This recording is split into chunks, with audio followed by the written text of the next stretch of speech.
Good morning, Trump's family. Have a good day, everyone, and God bless you. Thank you for always watching and subscribing to the channel. Alright, without further ado, let's get into the news. I listened to Kari Lake out of Arizona, who's running for governor of that state. She is the Republican nominee. The more and more I absolutely love her. She is a based individual, and she has her opponent so scared. She is unwilling to even show up for a debate. That's right. Katie Hobbs, who is the Democratic nominee for governor of the state of Arizona, refuses to even debate Kari. She runs away whenever she's cornered, questioned about her record, about how terrible of a candidate she is. And Democrats, of course, continue to try and support her. Mainstream media continues to give recover, and Kari Lake continues to try to hold her accountable. Kari Lake is absolutely a based Arizona and based American citizen, and she would make a fantastic governor for the state of Arizona. So recently, she decided to go on, and after she had challenged again, Katie Hobbs to a debate at Katie Hobbs' request of time, place, and even questions that would be asked, and yet she has not responded, because she continues to hide, because these Democratic candidates cannot successfully debate their radical positions, their disgusting positions. They cannot do it, and Kari Lake is holding her accountable. She is absolutely a gem.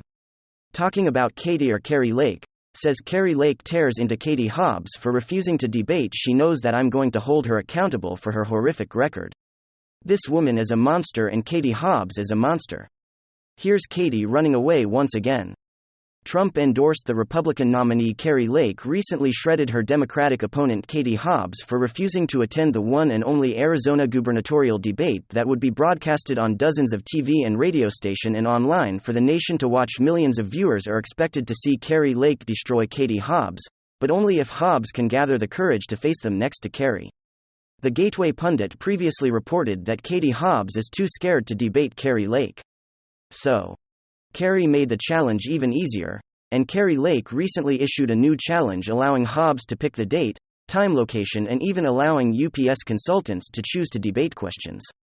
"I think you're a coward," said Lake in a video message directed to Hobbs. That Kari Lake issued to her. Everyone listen to this. Joining me now, the GOP nominee for the Arizona governor race, Kari Lake. Kari, you actually put up an offer on a silver platter to your opponent, Katie Hobbs. You gave her the opportunity to name the time, the place, and even write every single question for a possible debate that happened about 2 days ago. Have you heard anything from her since? And she said, Katie Hobbs is MIA. It's just crazy. You should have to debate your opponent, right? But she refuses to debate me. I guess I can't blame her. She doesn't have anything to run on. She knows that. I'm going to hold her accountable for her horrific record. This woman is a monster. She has been twice convicted of being a racist. 2 separate juries convicted Hobbs of racial discrimination, costing the voters close to $3 million. She supports abortion right up until birth and beyond. She was against school choice, yet she went to a private school, and she sent her daughter to a charter school. And she literally supports child genital mutilation and even lists that on her website. She is truly the most radical candidate in the entire country, and Arizona is absolutely not interested in Katie Hobbs. She doesn't want to face the voters. Okay, she is a coward as Katie Hobbs. Katie Hobbs is a coward, and most Democrat candidates right now don't want to run on the record, don't want to run on their support of genital mutilation, and things like that, and child arrest, child hysterectomy, and things like that. They don't want to run on any of these issues. They want to run on the mandates they put in place for the country, with mass mandates, vast mandates, and all these things that have shown to be detrimental to the human, that these people don't want to be faced with accountability. They don't want to be faced with tough questions.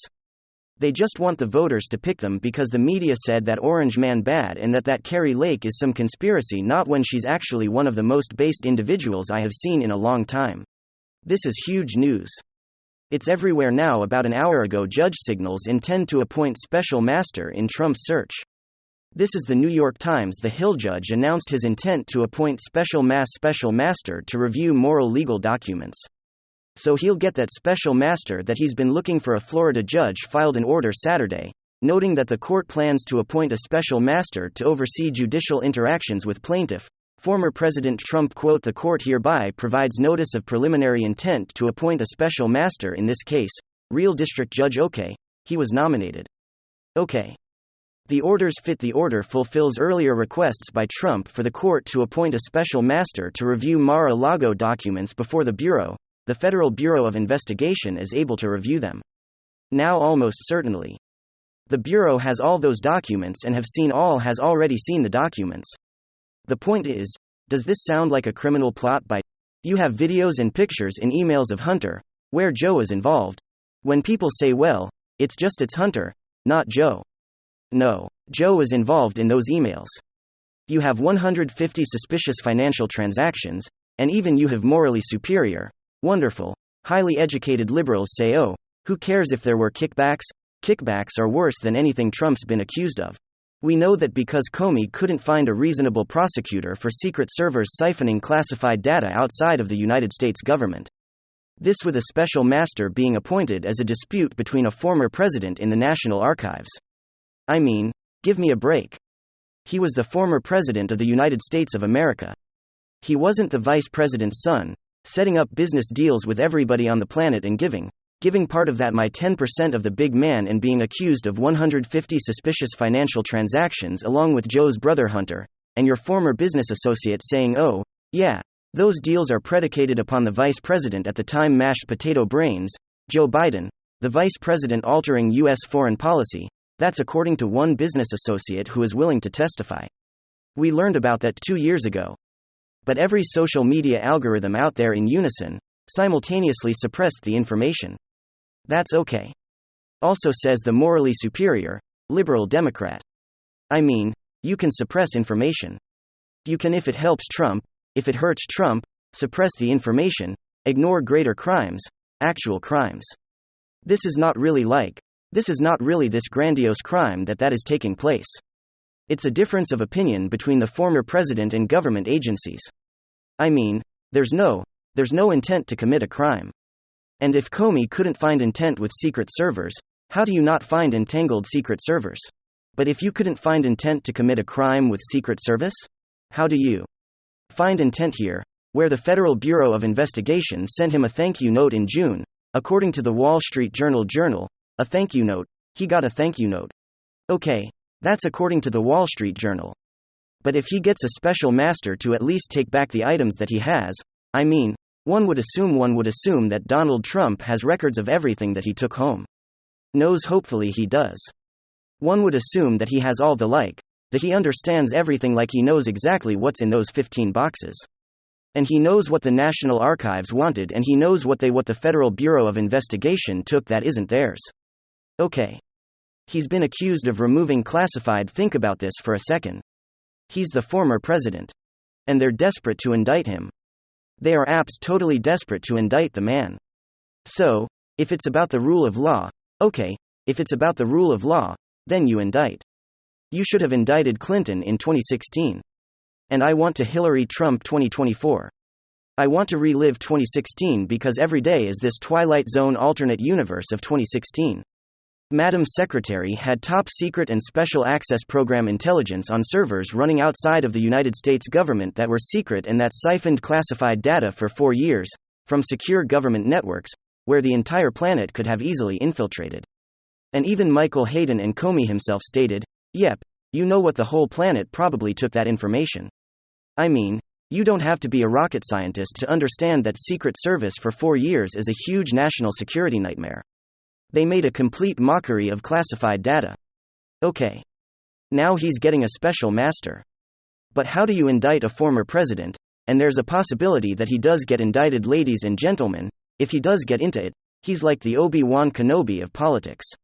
Whatever they do to him will make him stronger. So then the rebuttal from the morally superior will be, you'll vote for an indicted Trump. Yes, because Hunter and Hillary haven't been investigated or indicted in this manner. And they actually committed crimes. Trump had a legal dispute with the National Archives, a revered government library. Okay, he had a dispute where in a court of law they indicted, and they're gonna have to prove that he ripped up government documents, and there's no evidence that he actually ripped up any government document. They're gonna have to prove that he has some criminal intent in removing those classified data. But he was president. So he obtained the classified data legally. You know that the issue is not the classification in the search warrant, doesn't talk about that. The affidavit, by the way, talks about a whole bunch of witnesses. So the informant, it could be more than just one informant. Okay, that's another issue. It could be more than one informant. But again, I mean, these informants are basically worthless. They're just a pretext to go and investigate Trump. Look, they haven't indicted Trump in New York. Okay, they can't do that in New York, because he didn't commit a crime. They haven't, it doesn't take 2 years. It doesn't take 2 years of an investigation to indict somebody, if they've actually committed a crime. It doesn't take 2 years. Okay, takes a couple, 3, 4 or 5 months at maximum. It doesn't take that. This isn't some kind of cold case where it's like some kind of heinous atrocity committed 50 years ago, 40 years ago, 20 years ago, okay, where you don't have a suspect. And these are like they're trying to find a crime with Trump. And the problem with American society today is that you could find the cure for cancer, but if you vote Trump, you then shunned by the entire planet because without every single possible advantage, Democrats can't convince anyone to vote for them. Jimmy Kimmel, Stephen Colbert, Saturday Night Live, you have all of late night. When was the last time that late night sided with one political party? All the time. When was the last time all of Hollywood preached and pontificate but 20 difficate about politics, the entire music industry, corporations, former current and former US officials coming out of the woodwork always writing the same letter? Trump is mean and bad and we side with Democrats. When was the last time that happened? Then of course you have loyalists within the US government. Like I said, social media algorithms, Twitter. If you don't have all of that all the time, 24/7 going after Trump, you don't have. What are you going to run on as a Democrat? The recession. We're going to have a far greater we're going to have an economic collapse within the next 567 months. Unfortunately, ladies and gentlemen, and I've predicted in predicting that since September and October of last year, I predicted the recession and everything that's taking place. And it's because of Biden's policies. It's subscribed to this channel right now. He's getting a special master to decide what data is his and what data will either belongs or can be given to the Federal Bureau of Investigation and accurate National Archives. How on earth is this major crime? If you cared about classified data, you shouldn't care about siphoning classified data onto servers outside the US government. But Comey couldn't find intent to commit a crime.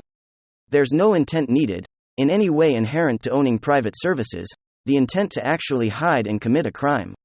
And nobody knows how that data was siphoned. How do you obtain an email using your private email address that contains top secret and SAP intel? How is that even possible? Nobody knows. Apparently, Comey struck McCain, Clapper Brennan, they don't know or they do know. But nobody knows how it was done. And that's one of the reasons there was criminal intent there. With Trump, you're talking about a dispute between a former president and a bureaucratic dispute. This is not but again, they've been the epitome of hypocrisy before they set up and friend an innocent man with a Steele dossier. And they covered up Clinton's crimes with the servers. And they barely even investigated Hunter's crimes. Of course, they could still indict Trump. And they might very well indict Trump. Give me your thoughts. Well, he'll win. It'll be the opposite will take place. If they indict Trump, he'll actually become more popular because people will know, even Democrats will know, that the system is simply out for one man and covers up the actual crimes of people on their political side. Hopefully you folks enjoyed this chat this morning.